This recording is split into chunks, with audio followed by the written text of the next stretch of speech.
Okay, so now that we've got our characters imported into Unreal Ed, let's go ahead and see how we can add them into the level and then set it up so that we can control their animation by, I don't know, hitting a trigger for starters. Now, of course, the idea in the very end is not to have a movie that a player has to run up and hit a trigger. Of course, unless you're wanting to do some sort of animated cutscene. Then, of course, yes, that would be a good approach. But what we want to do is have a completed movie that's going to play all by itself when we launch Unreal Tournament 2003. But in this case, let's just go ahead and set it up so that we've got our characters inside the map and a trigger that we can hit and actually see the animation play out that we just saw over in 3ds Max in the last lesson, or lesson before. That's right, we're going to set up a simple scripted sequence. We'll be using that later with Matinee. Yeah, you kind of look at this as like a control system in a way. Right. Okay, so let's go ahead and do that. We'll go ahead and we'll start out with her. So, Fighter Fall was the last one that was selected in the animations browser. Just keep that in mind. What I'm going to do is go ahead and come in here and open up the Actor Classes browser, and we need to go grab an X-Pawn. So what I'm going to do, up under Actor, I'm just going to come on down to Pawn. I'll go ahead and open Pawn. Then I'm going to come down to Unreal Pawn, open up Unreal Pawn, and we've got two different actors in here. The X-Intro actor, or excuse me, the X-Intro Pawn and the X-Pawn. Now, Logan, you want to talk about these real quick?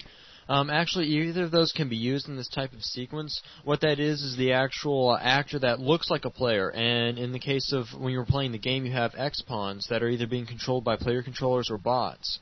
In our case, we're going to be overriding that with a scripted controller. Now, what the difference is between the intro pawn and the X-Pawn is the intro pawn is sort of, it doesn't have everything necessary to actually play. It's a little cleaner, if you will. Right, but it's also not set up with a default mesh, so it's slightly harder to work with.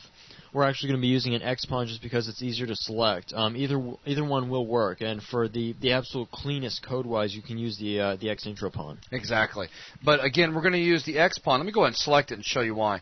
Basically, I can come over here, just pick any place, and then right-click on the floor, and then come up to Add X-Pawn here, and bink, hey, I actually see something. If I go into the X-Intro pawn, its mesh property is not assigned, and so it makes it just a little tad bit more involved, that's all. This right here is just for visual feedback in reference to this video tutorial. It's going to be a lot easier to follow what's going on. Now, Logan, why didn't we use perhaps one up in the hierarchy? Why didn't we use an Unreal pawn, or even a pawn for that matter? Those aren't actually placeable. That's just underlying code that's reused in intro pawn and X pawn. Okay, good. So now that we've got an X pawn in the level, we've got Mr. Jug in here. Now let's go ahead and swap this out for, let's go ahead and close down our browsers for a moment. And actually, let's not. Let's come over here to animations. Let's go ahead and convert this to the one that was last active inside our animation browser, which is our falls. All I need to do is simply just double-click on Jug down here, or my X-Pawn, and then come up under Display, and if I expand Display, and then come on down to Mesh, you'll see there's static mesh, or excuse me, I mean skeletal mesh, Jug Melee. I can simply click on this, and then hit Use, okay, move this out of the way, and take a look at what we've got. Hey, pretty cool, eh? Now, she's got some problems, though. First one, most obvious, is going to be a texturing issue. So we need to make sure the textures here are fixed. What's happening is her textures are actually being overridden by the Jug skin at the moment. And we can see this by coming down just a little bit to skins. If I expand skins, you're going to see there's the Jug Male A, Body A, and Head A. All I need to do is simply empty this out. And of course, by emptying it, you don't see anything happen over here in the viewport. All I need to do is just slightly move the viewport to make the update, and boom, there you go. Now she's got her proper textures.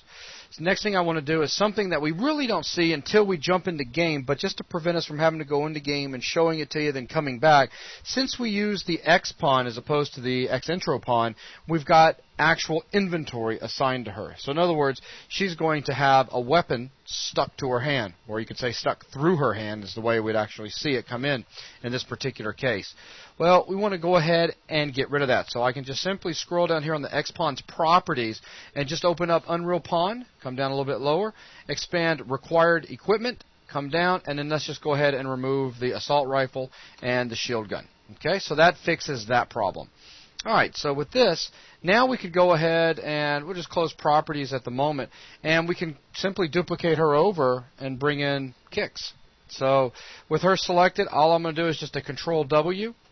Aha, now we have two, and I'll just move her over like such, and then come back over here, and we will simply change from Fighter Fall to Fighter Kicks. So now you can see now we've got this girl in there. Now what I want to do is go ahead and bring properties back up again, and let's go ahead and make sure that she is selected, not the light. There we go. And then we'll come down to display, again, down to mesh, click use. Look at that. Very nice. And now I can just simply control drag and kind of bring her up relatively close. We can fine-tune the distance between one another and the actual kicking, all that good stuff when we start using Matinee. We'll show you some tricks how we can use preview to help align things. But say to about right there looks pretty good. Of course, we still have the skinning problem, so we can simply come back down to skins, and I'll just simply click over here and tell it to empty that out. Just a small bump, and then it's updated. And you can see, as a matter of fact, we've got our greenish-brown texture, and we've got our gray-colored texture. And if we wanted to go down a step further, just to confirm, we duplicated it over, so I know everything's going to be good. But up under Unreal Pond, come down a little bit lower, required equipment, everything's going to be emptied out in there. Okay? So at this point, we've brought our two characters into the map. First thing you may want to do is go ahead. I'm just going to close some of this out at the moment. I'm going to come over here to my side view, and let's zoom on in, and take both of these. So Control Select and then Control Left Click Drag, and I'm just going to line it up to where they are standing on the floor. Probably a good idea. So something about that, and perhaps maybe move this back just a little bit. Okay, so now we need to go ahead and set up the controller, if you will, the control system for playing the animation of the characters. That's right. We need to go and have something that will allow us to specify what animation to be played and when to play it. You got it. And we're going to do this with an Unreal scripted sequence actor. So let's go ahead and set that up. First thing I'm going to do, let's go back into our browsers again. Actor Classes Browser, and we'll go ahead and close this up. And we just go ahead and come up here to Key Point. We come up under Key Point to AI Script. Up under AI Script, we'll open up Scripted Sequence, and we will grab an Unreal Scripted Sequence Actor. Now I'm just going to simply come over here and right-click, and then come up to Add Unreal Scripted Sequence here, and there you go. So we'll start out with one, and then we'll do just like we did a second ago with the XPawn. We'll just be duplicating this over in a minute. So let's go ahead and close this out, and come into the properties for the AI script. The first and most important thing is, obviously, she needs to be associated with this AI script actor over here, one way or the other. So first thing I want to do is go ahead and give this a name. So I'll come up under Events, come down to Tag, and let's call this Fighter Fall Controller. Okay, hit Enter, and Control-C to copy. Now I will go ahead and come over to her properties with her selected. Now what I want to do is come up here to the AI category and expand it, and you'll find a property called AI Script Tag. Right now it's set to none, meaning that it's going to be player-controlled, right? Or, go ahead. Right. It's, whatever would be the default controller for an XPawn. It's a player or if it's a bot, basically. In this case, though, I'm going to go ahead and paste this in, and watch what happens when I hit Enter. Boom. From her pivot point all the way back over here to the AI script tag, or script controller, we can now see a line being drawn. Of course, don't worry, the moment you select something else, you don't see that line. Even if I come over here and select the Unreal Scripted Sequence Actor, you don't see the line, only when you select her. It's letting us know who the controller is, right? That's right. Now what we want to do is go ahead and come back over here, and I'm going to come up to the AI script category. Let's go ahead and expand that. Very important here. I'm going to set the controller class to scripted controller. Why am I doing that, Logan? That's so that you don't have a bot or player controller type. That actually, so we'd have a bot. If we didn't set that, we'd have a bot that would actually spawn into this map when we execute it. Yeah, actually, that's right. And that's a bad thing. Right. So when we're using a scripted controller, so that we can use all custom commands, if you will, to be run on this character. So we can specify animations or whatever and run only our own list of stuff. No. And he's calling them custom commands, and I'm going to switch that up just a little bit and say that's very good. Or we could call them custom actions, or actions that we're going to specify. That's right. So watch this. We have an actions category. Let's go ahead and expand actions. And by default, every time you put one of these Unreal Scripted sequences into the scene, we've got two actions already on it. I'm just going to empty out my array. And now let's go ahead and start adding some stuff. Now watch this. The most obvious thing to add, if I just come over here and tell it to add, by the way, for those of you guys that are completely new to working with this may be a little bit confusing at first. Spend a few minutes with it, and it will actually become quite comfortable. We now have index 0, the first element in the array. And all we need to do is come down here to where it says New, click over here, drop the window down, and then we get to choose what kind of action do we want. Man, there's a lot of different action types that we can choose. In this particular case, what I'm going to do is I'm just going to come up here to a play anim. Okay. Now, I need to hit new before this is actually committed to the array. Right now, the array is still element 0 has none in it. So I'll go ahead and click new. Now element 0 has actually got the play anim in it, and I can come down here to base anim, and I can specify what animation is going to be played. So in this case right here, we're going to play fall. Okay, and you can see we have a blend in, a blend out, the animation rate, animation iterations, looping, yes or no, and what start frames we want to actually start at when this hits. Now, idea is that at this point, when the map actually begins, there's nothing holding us up. Let's go ahead and close this up. In our actions list, we only have one thing, and that's play animation. So the very moment this map starts, the animation is going to start playing for fall. Right, Logan? That's right. And you're going to be waiting to spawn into the level, so it's going to be counting down. By the time it gets in, she's already going to be on the ground, right? Probably. So what we need to do is I want to set this up so that we basically have some sort of wait for a broadcast event before we start playing the animation. So to do that, I'm just going to come over here and insert another action before that original play animation. So now you can see element 0 is currently set to none, and element 1 is the play animation. So if I come up here to 0, let's go ahead and change its play anim over to a wait for event. So I'll tell it wait for event. I'll come over here and click new to commit it. So now you can see 0 is indeed something going on there as opposed to the word none. It's a wait for event. And the event, the external event that we're waiting for is going to be, let's just stick with start movie. That's what we've been using all this time, and that really makes sense in this case right here. So in other words, when we broadcast out start movie, that's going to start this sequence, or basically, actually, it's not that it starts it. What happens is, let's close these up to make it easier to see. We're sitting here on element 0 waiting for that to be broadcast before we're allowed to advance to the next action. Okay? That makes it easier for testing because now we can use a trigger to trigger off that start movie, so we don't see the animation take place until we want it to. You got it. Only thing is, though, at this point, I better make sure I come in here and add a trigger in so that I can actually have my character run up, hit something, or my player run up, hit something, the trigger that is, and then see the animation begin. So we'll just go ahead and come back into our actor classes browser real quick, and let's go ahead and close up Keypoint and expand triggers. Come down here and grab a trigger, and we'll just right-click, add trigger here, and basically the same thing that we did earlier. Let's come into the properties on the trigger, and the event that's going to be broadcast will be start movie. Okay, simple enough. And we'll go up here to advance, and we'll come down to be hidden and go ahead and set that to false just to make things a little bit easier to see. And let's go ahead and perhaps position that over just a little bit so that when we smack into it, we're kind of centered between the two. Okay, so far so good. And at this point, we're just controlling the one. So let's go ahead and come back over here to the Unreal Scripted Sequence Actor real fast. Let's go ahead and close the advanced category. Come back into the AI script, back in the actions. Right now, we're waiting for the broadcast. Once we hit the trigger, we advance forward to play animation. Now, I want to add one more to where basically it's going to go back up and sit on wait for an event. In other words, it's going to wait for the player to trigger this again, and then it'll fall right through and continue playing the animation, or starting the animation all over, if you will. So I'm going to add another element into the array, come down here, and change this one to an action, go to action. So I'll go ahead and come on up here, locate action, go to action, tell it new, and it's going to ask, what action number do you want to go to? Well, I want to go to 0, which is wait for an event. So now, when we start out with the map, when it starts playing, we're going to be waiting for the broadcast, start movie.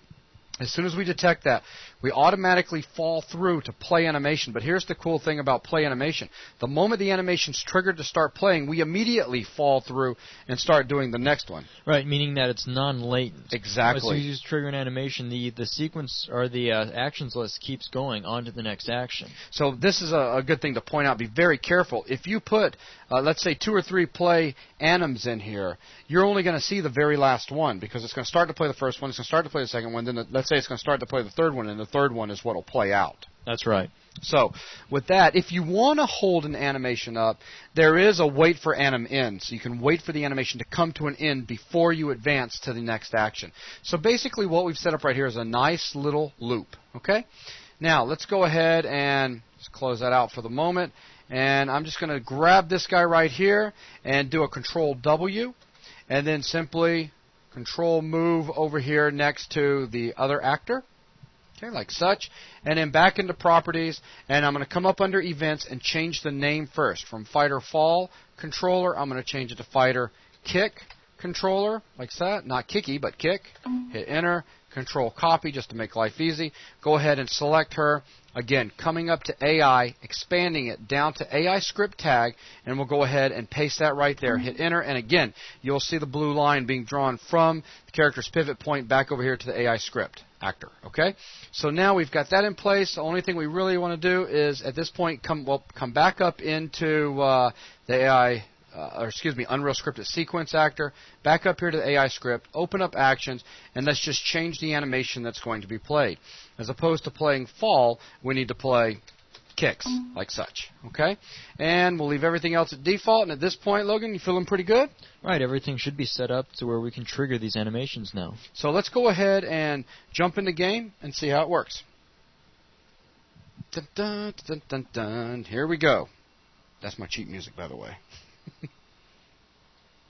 All right, look at that. They are not moving, not animated, because they're waiting for the broadcast of Start Movie. So let's go ahead and jump on in. Play. All right, and we'll simply come over here. Let's get ourselves close and lined up. And trigger, look at that. Smack, and boom. And basically what's going to happen is they're just going to stop playing where the animation ends. But remember, right now, those two Unreal Scripted Sequence actors are sitting there. They've been told to go back up to element 0, which is wait for an event to be broadcast, meaning that if I run over this, boom, look at that, they continue again. Now, since both of these two characters were exported from 3ds Max, their reference pose was at 0, and the animation that we're playing right here is also at 0, then everything's going to look fine when we first trigger this the very first time. There's going to be no snap, okay? But let's say that, as I mentioned earlier in the previous lesson, I told you I'd come back around to this. Let's say that we had multiple sequences, and when I trigger this, let's say at that point I wanted to start out with a sequence that is not going to start out at the same pose, our reference poses, and what we would see is our character would then snap over to that particular pose and then start. And that may look bad. That's why you may want to go ahead and export out one frame of animation so that you can do a play anim right away at the very beginning and then wait for the event to actually kick off the whole animation. But that one frame that you exported would be from the sequence that you're actually going to play, so the character would already be in that starting position. Character or whatever it is that you exported out from 3ds Max, piece of equipment, who knows. So let's go ahead and look at one more thing just to confirm what Logan was talking about with animation being non-latent. I should be able to continue re-triggering this animation with the trigger right there without waiting for the animation to come all the way to an end. And watch this. Forward, chink, and forward, chink, and you can't kick me. You can't kick me. You get the point? Okay. Now you can also see that while our animation is close, it's not dead on. We can line this up a little bit better when we get over into Matinee in the very next lesson. So with that also, since you can kind of see the snap right here, but since we have some blending times where we're blending into this animation, that's why we'll actually see the character. You'll see right here kind of go shunk. It'll happen quickly, but you'll see it. And just so you see, here it goes, shunk, and ready to go. Okay, so we're now actually controlling our characters doing the animation that was created over in another package. So let's go ahead and exit out of there and come back into Unreal Ed. And Logan, in regards to this lesson here, is that pretty much everything we want to talk about? Should be. I think so. So with that, that's going to wrap up this lesson. Come back in the next lesson. We're going to show you how we can start setting up Matinee so that we can then turn this into a movie. Thanks.